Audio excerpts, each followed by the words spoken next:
পড়ন্ত বিকেলে চারদিকটা শ্বেতশুভ্র ফুল আর নানান আলোকসজ্জায় সাজানো হয়েছে।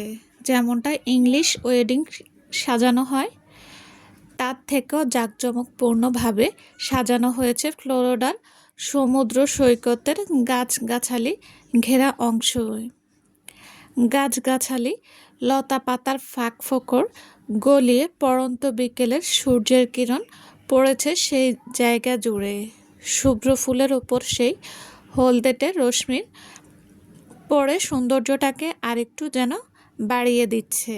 হাজারো ফুলে সজ্জিত স্টেজে ঈষৎ হাসি মুখে দাঁড়িয়ে আছে অ্যারন। পরনে তার ব্ল্যাক ফর্মাল গেটআপ, যেটাকে বর্তমানে ইংলিশ ওয়েডিং ড্রেসই বলা উচিত। এত ব্যবস্থা করার পরও হালকা সূর্যের আলো অ্যারনের উপর পড়ছে। এতে অ্যারনের শরীরের উন্মুক্ত স্থানগুলি হীরের ন্যায় চকচক করছে মনে হয়, কিন্তু বেশিক্ষণ তা স্থায়ী হলো না। অ্যারনের শরীরে যে অংশে সূর্যকিরণ পড়ছে, কিছু সময়ের ব্যবধানে সে স্থানগুলো লাল বর্ণ ধারণ করলো। এমন অবস্থা দেখে অ্যারন নিজের দাঁড়িয়ে থাকা জায়গা থেকে খানিকটা সরে গেল। অ্যারন সরে গিয়ে ছায়াপূর্ণ জায়গায় দাঁড়ায়। এরই মাঝে অনুষ্ঠানে আগমন ঘটে রোজের পরনে off shoulder princess white gown, কানে হীরের ইয়ারিং, চুলগুলো খোপা করে তাতে স্টোনের ফ্লাওয়ার দেওয়া, মাথায় সাদা ওড়নার মতো দেওয়া, যা মাটি পর্যন্ত স্পর্শ করেছে। সব মিলিয়ে রোজকে আসল প্রিন্সেস এর মতোই লাগছে। রোজ তার ঠোঁটের কোণে মুচকি হাসি বজায় রেখে ফুল হাতে নিয়ে স্টেজের দিকে এগিয়ে যেতে থাকে। রোজকে দেখে অ্যারনের ঠোঁটের হাসিটা মনে হয় আরেকটু বিস্তৃত হলো। খানিকটা দূরে দাঁড়িয়ে সব কিছুই পর্যবেক্ষণ করছে অনুর ঠোঁটের কোণেও হাসি রয়েছে, কিন্তু তা যে সুখের না, এটা তো বেদনার হাসি। এই বিষাদ আর বেদনা নিয়েই যে অনুকে সারা জীবন পার করতে হবে। নিজ হাতে যত্ন সহকারে নিজের ভালোবাসার মানুষটির বিয়ের আয়োজন করেছে অনু। আয়োজন করার সময়ও এত কষ্ট পায়নি অনু যতটা এখন পাচ্ছে। যতই হোক, নিজের ভালোবাসার মানুষটিকে নিজ চোখে অন্যের হতে দেখাটা যে পৃথিবীর সবচেয়ে বড় কষ্ট, এর থেকে বড় শাস্তি যে আর কিছু হতে পারে না। অনুর মুখের হাসি থাকলেও ভেতরটা দুমড়ে মুচড়ে যাচ্ছে। কি করবে অনুর হাতে যে আর কিছুই নেই। এদিকে রোজ স্টেজে গিয়ে অ্যারনের পাশে এসে দাঁড়িয়েছে। অনু সেদিকে তাকালো। দুজনকে পাশাপাশি কত সুন্দরী না লাগছে, যাকে বলে পারফেক্ট কাপল। অ্যারন আর রোজকে পাশাপাশি দেখে অনুর হৃদয়টা তীব্র যন্ত্রণায় মুছে যাচ্ছে। অনুর অজান্তে কয়েক ফোঁটা অশ্রু গড়িয়ে পড়ে, কিন্তু অনু সেদিকে কোনো খেয়াল নেই। অনু তো এক দৃষ্টিতে তাকিয়ে আছে স্টেজের দিকে। আর কিছু সময় তারপরেই অ্যারন আজীবনের জন্য অন্য কারো হয়ে যাবে। এতটুকু দেখেই অনু নিজেকে সামলাতে পারছে না। ভেতর থেকে ভেঙে গুড়িয়ে যাচ্ছে অনু।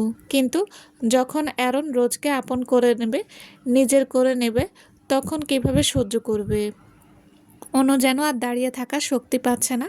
শরীর অসাড় হয়ে আসছে অনু ধপ করে ওখানেই বসে পড়ল। এদিকে স্টেজে ওয়েডিং রিচুয়াল শুরু হয়ে গেছে।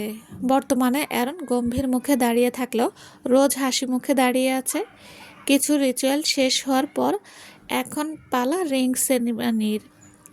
এই রিং সেরিমনি শেষ হলেই সারা জীবনের জন্য রোজের হয়ে যাবে অ্যারন আর রোজ উভয়ই ওয়েডিং রিং দেওয়া হয় একে অপরকে পরানোর জন্য। এদিকে অনু বেহায়ার মতো অশ্রুসিক্ত নয়নে সেদিকেই তাকিয়ে আছে। অ্যারন রিংটা হাতে নিয়ে ঘুরে ঘুরে দেখছে। মনে হচ্ছে অ্যারন খুঁটিয়ে খুঁটিয়ে খুব গুরুত্বপূর্ণ কিছু দেখছে। অ্যারন এবার রিংটা নিজের চোখের সামনে ধরল। অ্যারন নিজের মাথা নিচু করে রেখেই শুধু নিজের চোখটা তুলে রিংয়ের ফাঁকা জায়গা দিয়ে সরাসরি অনুর দিকে তাকালো। যেহেতু অনুর দৃষ্টি অ্যারনের ওপরই ছিল, তাই অ্যারনের সাথে অনুর চোখাচোখি হয়ে যায়। অ্যারনের সাথে চোখাচোখি হতেই অনুর শরীর হিম হয়ে এলো, কারণ অ্যারন রক্তিম লাল চোখে অনুর দিকে এক দৃষ্টিতে তাকিয়ে আছে। অ্যারনের চোখ দিয়ে যেন আগুন ঝরছে। অ্যারনের এমন ভয়ঙ্কর দৃষ্টি অনুর ভেতরটাকে যেন নাড়িয়ে দিল। অনু কেঁপে কেঁপে উঠছে, কেন যেন অনুকে ভয় জেঁকে ধরেছে। হুট করেই আকাশের কিছু কালো মেঘ সূর্যকে ঢেকে দিল। এক মুহূর্ত আগেও যে জায়গাটা পড়ন্ত বিকেলের মৃদু আলোয় আলোকিত ছিল, এখন কালো মেঘের দরুন সেই জায়গাটা আবছা আলো আর অন্ধকারে ছেয়ে গেছে। প্রকৃতির স্বাভাবিক নিয়মের কি সূর্যকে আড়াল করে সেখানে জায়গা করে নিয়েছে কালো মেঘের গুচ্ছ, নাকি এর পেছনে অন্য কোনো কারণ আছে? এদিকে ভয়ে অনু অ্যারনের থেকে দৃষ্টি ফিরিয়ে নিয়ে মাথা নিচু করে নেয়। মাথা নিচু করতেই অনু আরও আটকে ওঠে। অনুর পরনেও আজ শ্বেত শুভ্র শাড়ি ছিল। অনু দেখে তার শুভ্র শাড়িটা রক্তে ভিজে লাল বর্ণ ধারণ করেছে। অনু এবার নিজের শরীরের বিভিন্ন অংশ ছুঁয়ে ছুঁয়ে দেখে, কিন্তু কোথাও কোনো আঘাত বা কাটাছেঁড়ার কিছুই পায় না। বলতে গেলে অনু অক্ষত অবস্থায় আছে। তাহলে এই রক্ত এলো কোথা থেকে? আসলেই রক্ত কিনা তা পরীক্ষা করার জন্য অনু ভিতর হৃদয়ে নিয়ে কাপা কাপা হাতে নিজের পরনের রক্তিম লাল শাড়ি স্পর্শ করে। সাথে সাথে অনুর হাত রক্তে রঞ্জিত হয়ে যায়। অনু ভয়ে সেখান থেকে নিজের হাত সরিয়ে নেয়। অনু আবার সামনের দিকে নিজের দৃষ্টি দেয়, কিন্তু এ কি? অনুর নিজের সামনে কালো ধোয়া দেওয়াল ছাড়া আর কিছুই দেখতে পায় না। কিছুক্ষণ আগেও তো সব ঠিক ছিল। এবার অনু নিজের আশেপাশে তাকায়। অনুর আশপাশটা ও কালো ধোয়ার দেওয়াল দিয়ে ঘেরা। অনু অস্থির হয়ে নিজের পেছনে তাকায়। পেছনেও অনু কালো ধোয়ার দেওয়াল ব্যতীত আর কিছু দেখতে পেল না। অনুর চারিদিকে বৃত্তাকারে কালো ধোয়ার কুণ্ডলি দিয়ে ঘেরা, আর অনু তাতে বন্দি হয়ে মাঝখানে বসে আছে। কালো ধোঁয়ার সাথে সাথে তীব্র বাতাস অনুর উপর আছড়ে পড়ছে, আর তাতে অনুর খোলা চুলগুলো উঠছে। অন্য সময় অনু এই চুল ওরা অনুভব করলো, এখন তা বিরক্তি আর ভয়ের মাত্রা বাড়িয়ে দিচ্ছে। অনু এবার চিৎকার করে সবাইকে ডাকা শুরু করে, কিন্তু অনুর চিৎকার এই কালো ধোঁয়ার দেওয়াল যেন গিলে নিল। অনুর কোনো শব্দ এই ধোঁয়ার দেওয়াল ভেদ করতে পারল না। অনু ক্রমে অসহায় হয়ে পড়ছে। তবুও অনু কষ্ট করে উঠে দাঁড়ায় আর ধোঁয়ার দেওয়ালের দিকে এগিয়ে যায়। অনু ধোঁয়ার দেওয়াল পেরিয়ে বাইরে যাওয়ার চিন্তা করে, কিন্তু অনুর ভাগ্য হয়তো সহায় ছিল না। ধোঁয়ার দেওয়াল স্পর্শ করার সাথে সাথে অনু ছিটকে পড়ে যায়। অনুর মনে হলো কোনো কিছু অনুকে ধাক্কা দিয়ে দেওয়ালের কাছ থেকে সরিয়ে দিল। ছিটকে পড়ার দরুন অনু ব্যথা পায়, কিন্তু সেই ব্যথা অনুভব করার ও অনুর হয়ে ওঠে না। অনুর ছিটকে পড়ার সাথে সাথে সামনে থাকা ধোঁয়ার দেওয়ালের কাছ থেকে শো শো শব্দ হওয়া শুরু করে। অনু ভীতু দৃষ্টিতে সেদিকে তাকায়। একদিকে শো শো শব্দ হচ্ছে, অন্যদিকে তাল মিলিয়ে অনুর হৃৎপিণ্ড লাফাচ্ছে। যেখান থেকে শো শো শব্দ হচ্ছিল সেখানে লাল আলোর ছটা দেখতে পেল অনু। সেই লাল আলো ক্রমশ বৃত্ত আকারে ধারণ করছে। সেই আলো ক্রমেই এক কালো অবয়বের রূপ নেওয়া শুরু করেছে। অনু দেখল মাথা থেকে পা পর্যন্ত ঢাকা কালো আলখাল্লা পরা এক অবয়ব সেখানে শূন্যে ভাসছে। এ কালো আলখাল্লা কে বলে হুডেড ক্লক, আর এই লাল আলো সেই কালো অবয়ব থেকে বেরোচ্ছে। এতক্ষণ সেই হুডেড ক্লক পরা অবয়বটা স্থির থাকলেও ক্রমেই তা অনুর দিকে হাওয়ায় ভেসে ধীরে ধীরে এগিয়ে আসা শুরু করে। সেই কালো অবয়বকে নিজের দিকে এগিয়ে আসতে দেখে অনুর অস্থিরতা যেন আরেক ধাপ বেড়ে গেল। অনু বসা অবস্থায় টেনে টেনে পেছাতে শুরু করে। অনুর করা কাজটা হয়তো সেই অবয়বের পছন্দ হলো না। এতক্ষণ সে ধীরে ধীরে এগুলেও এখন সে হাওয়ার বেগে অনুর পেছনে গিয়ে দাঁড়ায়। ঘটনাটি এত দ্রুত ঘটল যে অনুর মস্তিষ্কে সেই স্নায়ু অনুভূতি পৌঁছাতে পারল না। এদিকে অনুর পিঠে গিয়ে ঠেকে হুডেড ক্লকে পড়া অবয়বের পায়ের কাছে। নিজের পিঠে শীতল কিছুর অনুভব হওয়ায় আর সাথে সাথে অনু কেঁপে ওঠে। অনুর হৃৎপিণ্ড তড়িৎ গতিতে লাফাতে শুরু করলো। অনুর শ্বাস প্রশ্বাসের গতিও বেড়ে গেল। অনুর অস্থিরতা যেন সেই অবয়বকে আনন্দ দিচ্ছে। সে গগন কাঁপিয়ে অট্টহাসিতে মেতে ওঠে। এবার সেই হাসির শব্দে অনুর রূহ পর্যন্ত কেঁপে উঠল। আজ অনু পুরোপুরি অসহায়। কেউ নেই যে অনুকে এই বেড়াজাল থেকে বের করবে। সেই কালো ধোয়া অবয়ব এবার অনুর সামনে এসে জোরে করে অনুকে দাঁড় করিয়ে দিল। একদিক থেকে শারীরিক দুর্বলতা, অন্যদিকে বাতাসে দমকা হাওয়া উভয় মিলিয়ে অনুর দাঁড়িয়ে থাকাটাও যেন মুশকিল হয়ে করে দিল। অনু সেই অবস্থার এই থরথর করে কাঁপতে থাকে, কিন্তু এতেও যেন সামনে থাকা অবয়বের বিন্দুমাত্র দয়া হলো না। হবে কি করে? হয়তো পাষাণ হৃদয়ের অধিকারী সে এবার হাত দুই দিকে ছড়িয়ে নিজের হুডেড ক্লকটাকে প্রসারিত করলো। এতে অবয়বটির সামনের কাপড় অনেকটাই সরে গেল, যার ফলে উন্মুক্ত হলো তার নগ্ন বক্ষ। হুডেড ক্লক সরে যাওয়ায় অনু বুঝতে পারল সামনে দাঁড়িয়ে থাকা অবয়বটি পুরুষ। অনু বুঝতে পারছে না কেন এই পুরুষটি অনুর পেছনে পড়ে আছে। সেই উন্মুক্ত বক্ষের ঠিক মাঝখানটা লাল হয়ে আছে, আর সেখান থেকে পূর্বের থেকেও আরও তীব্রভাবে লাল রঙের দ্যুতি ছড়িয়ে পড়ছে চারদিক। তীব্র আলোর দরুন অনু সেদিকে বেশিক্ষণ তাকিয়ে থাকতে পারছে না। চোখ লেগে আসে অনুর। তাই অনু নিজের দৃষ্টি ফিরিয়ে নেওয়ার অবয়বটা অনুর অবস্থা বুঝতে পারল হয়তো। ধীরে ধীরে তার বক্ষ স্বাভাবিক অবস্থায় ফিরে আসে। এতক্ষণ থাকা লাল আলোর জায়গা দখল করে নেয় কালো অন্ধকার। এই অন্ধকারই হয়তো কালো অবয়বটির অস্তিত্ব। এদিকে দাঁড়িয়ে থাকা অবস্থায় দুর্বল অনু থরথর করে কাঁপতে কাঁপতে পড়ে যাওয়া শুরু করে। ঠিক তখনই সেই পুরুষটি এগিয়ে এসে অনুকে নিজের হুডেড ক্লকের কাপড়ে মুড়িয়ে নেওয়া শুরু করে। অনু পুনরায় সামনে দৃষ্টি দেয়। যেখানে লাল আলো ছিল সেখানে এখন আবছা আলো অন্ধকারের সংমিশ্রণ। তাতে অনু দেখল যে সেই কালো অবয়ব অনুকে তার নিজের অন্ধকারে মুড়িয়ে নিতে এগিয়ে আসছে। আর অনু দুর্বল দৃষ্টিতে শুধু দেখেই গেল, কোনো বাধা দেওয়ার শক্তি অনুর নেই। অনু ধীরে ধীরে গভীর অন্ধকারে তলিয়ে যেতে লাগলো। অনুর দুর্বল চোখ ও ক্রমশ বন্ধ হয়ে আসছে। গভীর নিদ্রায় তলিয়ে যাওয়ার আগে অনুর চোখের সামনে অ্যারনের সেই সুদর্শন মুখটা ভেসে ওঠে। অস্পষ্ট স্বরে অনুর কণ্ঠ থেকে বেরিয়ে আসে, আমার প্রিয় অ্যারন। অ্যারনকে মনে করে অনু নিজের চোখ দুটো বন্ধ করে নেয়। অনুর অবচেতন মন নীরবে আওড়িয়ে গেল শুধু, আপনি হীনা বেঁচে থাকার থেকে মৃত্যু শ্রেয় আমার প্রিন্স। বর্তমানে অনু ধপ করে নিজের চোখ খুলে তাকায়। হ্যাঁ, আজও অনু স্বপ্ন দেখেছে।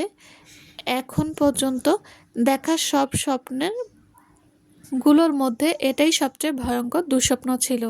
দিন দিন অনুর দুঃস্বপ্ন দেখার সংখ্যা বেড়েই চলছে। অনু জানে না কিভাবে এসব দুঃস্বপ্ন দেখা থামাবে। এই দেশে আসার পর থেকেই অনু লোকমুখে এদেশের নানা সংস্কার কুসংস্কার সম্পর্কে শুনে আসছে। অনেক লোকগাথাও শুনেছিল অনু। তার মধ্যে ভ্যাম্পায়ার বা রক্ত পিশাচের গল্প অন্যতম ছিল। রক্ত পিশাচ নিয়ে এদেশের মানুষের আগ্রহের কমতি নেই। যুগ যুগ থেকেই মানুষের মাঝে অজানা যে কে জানার অদম্য প্রবণতা কাজ করছে। এখানকার মানুষেরা রক্ত পিপাসুদের নিয়ে জানা অজানা নানান কথা বলে থাকে। এখানকার মানুষ এখনও বিশ্বাস করে আমেরিকায় প্রত্যন্ত কম ঘনবসতিপূর্ণ এলাকায় মানুষদের আশেপাশেই এই নিশাচর রক্ত পিপাসুরা এখনও বসবাস করছে। সাধারণত গহীন অরণ্য, অন্ধকার আচ্ছন্ন এলাকায় থাকতে এরা পছন্দ করে। সূর্যের আলো এদের চরম শত্রু। সূর্যের আলো থেকে এরা দূরে থাকতেই স্বাচ্ছন্দ্য বোধ করে। কিন্তু এমনও কিছু শক্তিশালী ভ্যাম্পায়ার আছে যারা অন্ধকার আর আলো উভয় জায়গাতেই থাকতে পারে। সূর্যের আলো এদের দেহের ওপর পড়লে প্রথমে জায়গা চকচক করে, যেমন হীরাকে আলোতে রাখলে যেমন চকচক করে ঠিক তেমন। কিন্তু ধীরে ধীরে সেই জায়গা সূর্যের তাপে লাল বর্ণ ধারণ করে পুড়ে যাওয়া শুরু করে। সাময়িক সময়ের জন্য সূর্যের আলোতে শক্তিশালী ভ্যাম্পায়ারদের হয়তো তেমন কোনো ক্ষতি হয় না, কিন্তু একটু বেশি সময় সূর্যের আলোতে থাকলে তাদের দেহ সূর্যের উত্তাপে পুড়ে যাওয়া শুরু করে। এক সময় তা ভস্ম হয়ে যায়। তৎক্ষণাৎ শত বা হাজার বছরের আয়ুকালের অধিকারী সেই রক্তপিচাসের জীবনের পরিসমাপ্তি ঘটে যায়। অনুর কাছে সেই লোকগাথাগুলো নিছক অবাস্তব মনে হতো, কারণ এই 20 শতাব্দীতে এমন অতি প্রকৃত কিছু থাকতে পারে অনু কখনো কল্পনাতে আনেনি। কিন্তু একটা কথা আছে না, মানুষ যে জিনিসগুলো অবাস্তব বলে হেসে উড়িয়ে দেয়, অনেক সময় হয়তো ভাগ্যের পরিহাসে সেগুলোই তার জীবনের সাথে ওতপ্রোতভাবে জড়িয়ে যায়। অনুর ক্ষেত্রেও হয়তো তাই হয়েছে। অনুর সব ধারণা পাল্টে যায় 6 মাস আগে সেই অ্যাক্সিডেন্টের ঘটনার পর। 6 মাস আগে সেই অ্যাক্সিডেন্টের আগে যখন দুজন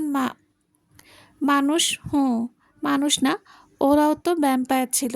ওরা চেয়েছিল অনুর ক্ষতি করে অনুর শরীরের সমস্ত রক্ত শুষে নিতে। অনুও ভেবেছিল আজ হয়তো ওর শেষ দিন। কিন্তু তখনই অ্যারন সেখানে এসে পড়ে।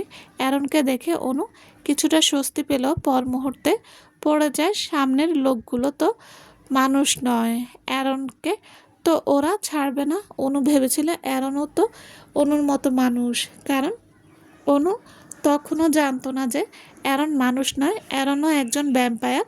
অনু যখন নিজের ভালোবাসার মানুষটিকে বাঁচানোর চিন্তায় বিভোর, ঠিক তখনই অনুর সামনে অ্যারনের আসল অস্তিত্ব উন্মোচিত হয়। এই সত্যি উন্মোচনের পর কিছু সময়ের জন্য অনু থমকে যায়, কিন্তু অনু জানতো না যে তার জন্য আরও বড় চমক অপেক্ষা করছে। মুহূর্তের মধ্যে অ্যারন তার ভয়ঙ্কর রূপে এসে হিংস্রতার সাথে নৃশংসভাবে সেই ভ্যাম্পায়ার দুজনকে মেরে ফেলে। এ কাকে দেখছে অনু? এটাকে কি সেই মনোমুগ্ধকর অ্যারন? অ্যারনের সেই সুদর্শন মুখের পেছনে এই নৃশংসতা ছিল যা অনু কল্পনাও করতে পারেনি এতদিন। অনুর পক্ষে অ্যারনের এই ভয়ঙ্কর নিষ্কৃষ রূপ মেনে নেওয়া সম্ভব হচ্ছিল না। তখন অনুও এক দুঃসাহসিক কাজ করে ফেলে। অনু সেখান থেকে পালিয়ে রাস্তার ধারে লুকিয়ে পড়েছিল। অনুর ভাষায় সেটা স্বাভাবিক হলো, অ্যারনের ভাষায় তা ছিল দুঃসাহসিক। অনু লুকিয়েছিল ঠিকই, কিন্তু অ্যারনের দিকে গাড়ি আসতে দেখে অনু আর নিজেকে সামলাতে পেরেছিল না। যতই হোক শখের পুরুষ বলে কথা, তখনই অনুর অ্যাক্সিডেন্ট হয়। অ্যাক্সিডেন্ট পরেও অনু আদৌ জ্ঞানে অ্যারনের ভ্যাম্পায়ার সত্তার রক্তপিপাসার পাগল হওয়ার দৃশ্য দেখেছে। তখনই অনু জানতে পারে অ্যারন একজন রক্তপিচাস। ভ্যাম্পায়ার সম্পর্কে অনু পরে আরও জানতে পারে যে রক্তপিচাসের নজর একবার যার ওপর পড়ে, সেই মানুষটাকে সে নিজের আয়ত্তে না আনা পর্যন্ত রক্তপিচাস মানুষটির পিছু ছাড়ে না। ততক্ষণ তারা দুঃস্বপ্ন হয়ে সেই মানুষটিকে তাড়া করা শুরু করে। তার মানে কি অ্যারন এখনও অনুর পিছু ছাড়েনি? অ্যারন কি দুঃস্বপ্ন হয়ে ফিরে আসতে চাচ্ছে? সামনে কি অ্যারন আরও ভয়ঙ্কর কিছু করার পরিকল্পনা করছে? এসব চিন্তা মাথায় আসতেই ভয়ে অনুর শ্বাস প্রশ্বাস গতি বেড়ে যায়। শ্বাস নিতে কষ্ট হচ্ছে অনুর, সাথে ভয়ে অনুর হৃৎপিণ্ড লাফাচ্ছে। যতই অনু অ্যারনকে ভালোবাসুক, কিন্তু কেন জানি অনু অ্যারনের সেই ভয়ঙ্কর হিংস্র রূপ মেনে নিতে পারে না কখনো। অনু নিজেকে স্বাভাবিক করার জন্য দ্রুত পাশে থাকা বেডসাইড টেবিল থেকে পানি নিয়ে ঢকঢক করে পান করে নেয়। এখন অনুর কিছুটা ভালো লাগছে। তারপর অনু ফোনটা নিয়ে সময় দেখে নেয়। মাত্র ভোর হলো এখন। অনু তার মায়ের কাছে থেকে সব সময় শুনেছে ভোরের স্বপ্ন নাকি সত্যি হয়। তাহলে অনু একটু আগে যে স্বপ্ন দেখলো তা কি সত্যি হতে যাচ্ছে?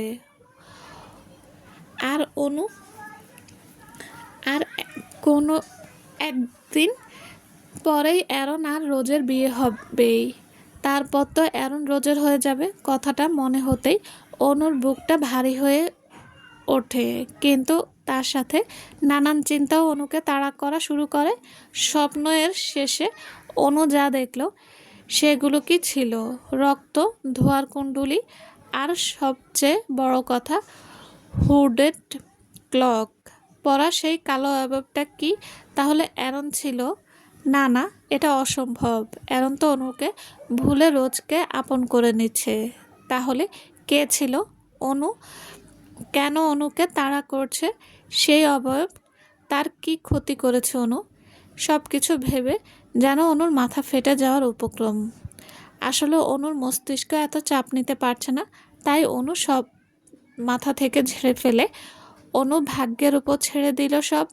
যখন মানুষের পক্ষে নিজে কিছু করা সম্ভব হয় না, তখন মানুষ সব কিছু ভাগ্যের উপরই ছেড়ে দেয়। অনুও তাই করলো। অনু এবার বিছানা ছেড়ে দাঁড়ালো। অনুর যে আজ অনেক কাজ। কাল যে তার প্রিয় পুরুষটির বিয়ে। তার বিয়ের আয়োজনে অনু কোনো ত্রুটি রাখবে না। আর তাছাড়াও আরমান ভাইকে দেখতে হাসপাতালেও যেতে হবে অনুকে। অনু ওয়াশরুমে গিয়ে ফ্রেশ হয়ে এসে সোজা কিচেনে চলে যায়। অনু সবার জন্য নাস্তা বানানো শুরু করে। নাস্তা বানানো কাজের সময় অনুর ফোনটা বেজে ওঠে। অনু গ্যাসটা অফ করে আবার নিজের রুমে চলে যায়। রুমে গিয়ে অনু ফোনটা ধরবে তার আগেই ফোনটা কেটে যায়। কে ফোন করেছে তা চেক করার আগেই অনুর ফোনটা আবার বেজে ওঠে। অনু দেখে আরমান ফোন করেছে। অনু কিছুটা চিন্তায় পড়ে যায়। আরমান ভাই ঠিক আছে তো ভেবেই অনু তাড়াতাড়ি ফোনটা ধরে।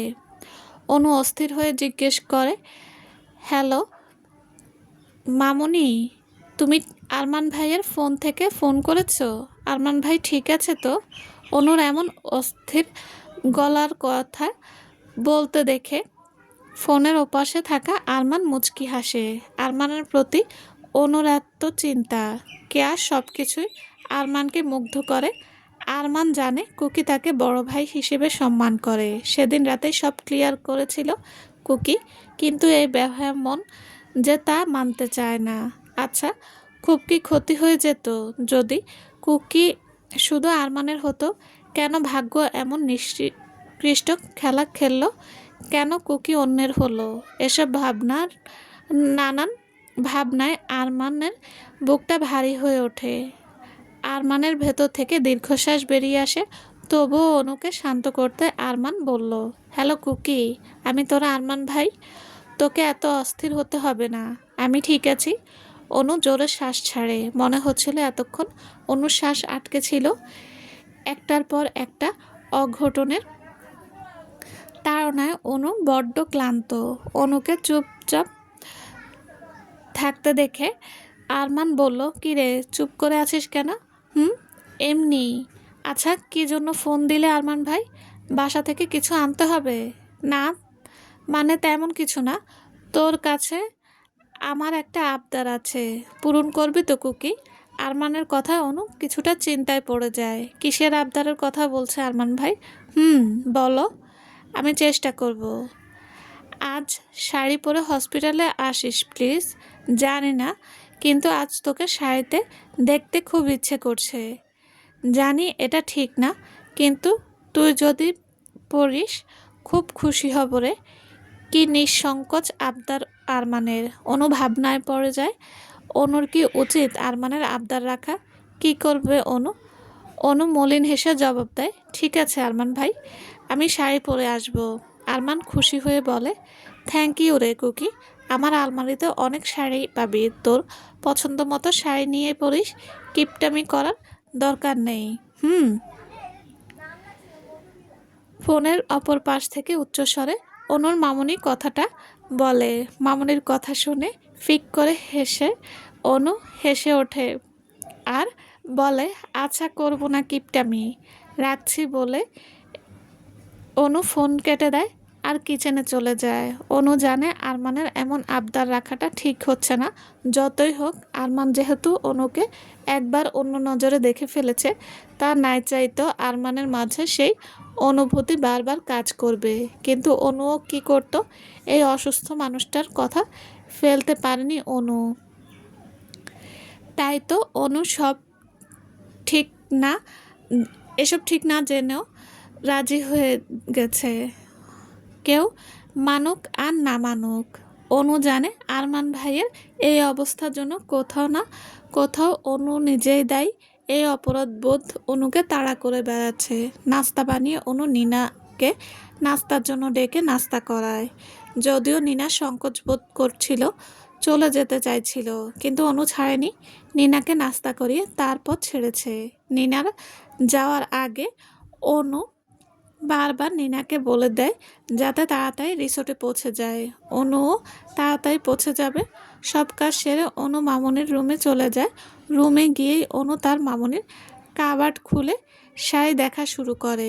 হুট করে অনুর দৃষ্টি আটকে যায় হ্যাঙ্গারে ঝুলানো শ্বেত শুভ্র অসম্ভব সুন্দর এক শাড়ির দিকে। শাড়িটা বেশ সুন্দর, যে কেউ দেখেই পছন্দ করবে। কিন্তু এই শাড়িটা দেখে অনুর ভেতরটা কেঁপে ওঠে। মনে পড়ে যায় ভোরে দেখা সেই দুঃস্বপ্নের কথা। সেই স্বপ্নেও অনু সম্পূর্ণ শ্বেত শুভ্র শাড়ি পরেছিল, আর তারপর সেই শাড়িটা লাল রক্তে রঞ্জিত হয়ে গিয়েছিল। সেই স্বপ্নের দৃশ্যগুলো অনুর চোখের সামনে ভেসে উঠতে ভয়ে অনুর গলা শুকিয়ে আসে। অনু ঢোক গিলে সেই শাড়ি থেকে নিজের দৃষ্টি ফিরিয়ে নেয় আর অন্য শাড়ি খুঁজতে শুরু করে। অনু ভুলেও আর সেই শাড়ির দিকে তাকাচ্ছে না। অবশেষে অনু একটা হলুদ শাড়ি নিয়ে নিজের রুমে চলে আসে। রুমে এসে অনু শাড়িটা বিছানার ওপর রেখে ব্লাউজ আর পেটিকোট নিয়ে ওয়াশরুমে চলে যায়। ওয়াশরুম থেকে সেগুলো পরে এসে অনু শাড়িটা নিয়ে আয়নার সামনে চলে যায় শাড়ি পরতে। অনু জানে কিভাবে শাড়ি পরতে হয়, কিন্তু কখনো সেভাবে শাড়ি না পরায় অনু শাড়ি পরায় বেশ কাঁচা। তবুও অনু শাড়িটা পরার চেষ্টা শুরু করলো। বেশ অনেকক্ষণ চেষ্টার পর অনু কিছুটা সফল হলো। অন্তত কুচিটা তো দেওয়া হয়েছে, এখন আঁচল ঠিকমতো পিন আপ করলেই হলো। অনু নিজের বুকের উপর রাখা আঁচলটা নামিয়ে নিয়ে ঠিক করার সময় হুট করে অনুর নজর যায় নিজের হলদে ফর্সা উদরের এক পাশে থাকা সেই জন্মদাগের উপর। অনু সেই জায়গাটা ছুঁয়ে আয়নায় খুঁটিয়ে খুঁটিয়ে দেখা শুরু করে। বুঝ হওয়ার পর থেকেই অনু নিজের উদরের এই দাগটা দেখছে। অনুর তার মাকে এই দাগ সম্পর্কে অনেকবার জিজ্ঞাসা করেছে। প্রতিবারই তার মা এক উত্তরে দিয়েছে যে এটা জন্মদাগ। অনু নাকি এই দাগ নিয়েই জন্ম নিয়েছে। অনুর নিজের কাছে অনেক অবাক লাগে। হ্যাঁ, মানুষের জন্মদাগ থাকতে পারে, কিন্তু এমন আঘাতের চিহ্নর মতো দাগও কি হয়? প্রথমবার এই দাগটা দেখলে যে কেউ বলবে এখানে কেউ ধারালো কোনো ধাতব অস্ত্র দিয়ে আঘাত করেছে, আর তার ফলেই এই দাগ হয়েছে। কিন্তু অনুর সাথে এমন কিছু কখনো হয়নি। আচ্ছা, এত সূক্ষ্ম ও হয় জন্মদাগ? এমন চিন্তা ভাবনার মাঝেই অনুর ষষ্ঠ ইন্দ্রিয় অনুকে জানান দিল কেউ অনুকে দেখছে, গভীরভাবে দেখছে। অনুর উন্মুক্ত উদর আঁচলহীন উপরে দিকটা কেউ গভীর দৃষ্টিতে দেখে যাচ্ছে। মনে হচ্ছে সে নিজের নেশাক্ত চোখ দিয়ে অনুকে ঘায়েল করতে চাচ্ছে। এমন অনুভূতি হওয়ায় অনু সাথে সাথে আঁচল দিয়ে নিজেকে ঢেকে নেয়। তারপর আশেপাশে তাকায়, কিন্তু কাউকে দেখতে পায় না। অনু আরেকটু নজর বোলাতেই দেখলো জানালার থাইটা খোলা। জানালা অবশ্য অনুই খুলেছিল, কিন্তু এই দোতলা থেকে জানালার বাইরে দাঁড়িয়ে কেই বা দেখবে। তবুও অনু রিস্ক নিতে চাইল না। অনু জানালা বন্ধ করার জন্য সেদিকে এগিয়ে যায়। জানালার কাছে এসে জানালা বন্ধের জন্য অনু থাইয়ে হাত দিতে যাবে, তখনই থাইয়ের এক পাশ থেকে একটা বাদুড় উড়ে অনুর সামনে এসে পড়ে। অনু ভয়ে চিৎকার করে ওঠে আর কিছুটা পিছিয়ে যায়। কি হলো কে জানে, বাদুরটা এবার সোজা জানালা দিয়ে বেরিয়ে গেল। আর অনু হতভম্ব হয়ে ওভাবেই দাঁড়িয়ে রইল। অনু বুঝতে পারছে না এই দিনের বেলা এমন অদ্ভুত বাদুর কোথা থেকে এলো। বাদুরটা স্বাভাবিক বাদুরদের মতো ছিল না, বাদুরটা বেশ বড় ছিল আর চোখগুলো রক্তলাল বর্ণের ছিল। অনু এসব নিয়ে বেশি মাথা ঘামালো না আর ঠাই বন্ধ করে পুনরায় এসে নিজের শাড়ি ঠিকঠাক করে নেয়। অনু একটা কাটা মাস্ক আর ফোনটা ব্যাগে ঢুকিয়ে নেয়। তারপর একটা লং কোট পরে নেয়। লং কোট দরকার ছিল না, এই ঠান্ডা অনু সয়ে নিতে পারবে, কিন্তু পেছনটা যেন না দেখা যায় তাই কোট পরে নেয়। সব কিছু গোছগাছ করে নিয়ে অনু এবার বেরিয়ে পড়ল। চলবে। আসসালামু আলাইকুম। গল্পটি কেমন লেগেছে প্লিজ জানাবেন। আর হ্যাঁ, অবশ্যই লাইক কমেন্ট ও শেয়ার করে দেবেন বন্ধুদের সাথে। আর যারা এখনও আমার চ্যানেলটি সাবস্ক্রাইব করেননি তাদের বলছি প্লিজ চ্যানেলটি সাবস্ক্রাইব করে পাশে থাকবেন। সবাই ভালো থাকবেন। আল্লাহ হাফেজ।